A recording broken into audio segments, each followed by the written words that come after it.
We'll talk about function parameters, and in particular reference parameters. First, the call by value method.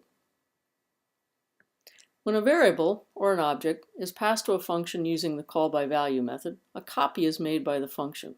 So here I have an integer variable called number in main, and we initialize it to have the value 33. So that creates this location in memory, we call it number, and it has the value 33.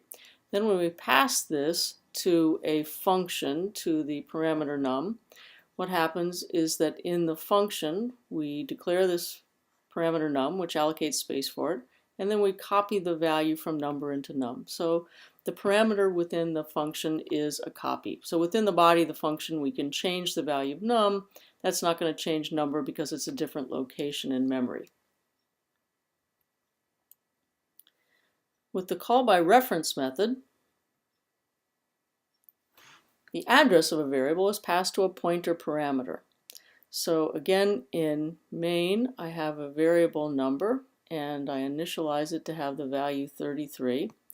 But in this case, I'm passing the address of the variable to a pointer parameter. So now num is a pointer to the variable number back in main.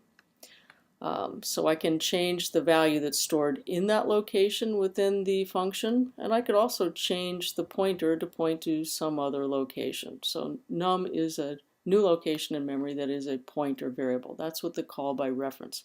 But it does allow me to change this value back in main if I wish to.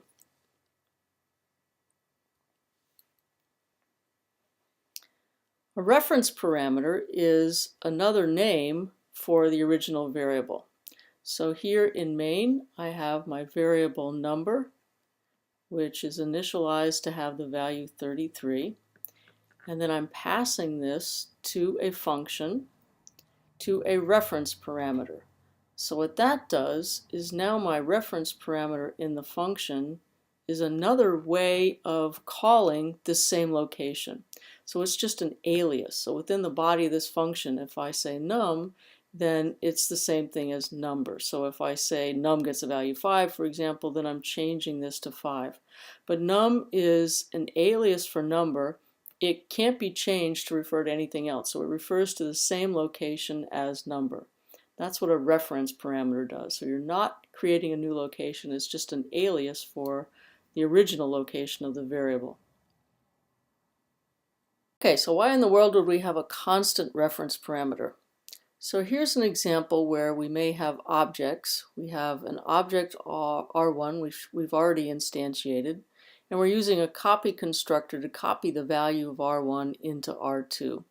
So this passes R1 to a reference parameter called arect in the function, in the constructor function. So we use a reference parameter here so that a copy isn't made, but we don't want the function to change it, so it's a constant. So we had the object R1, so that's got a lot of stuff in it. And by making this a reference parameter within the function, arect is just an alias for R1. So we're not copying all of this stuff that's in the object.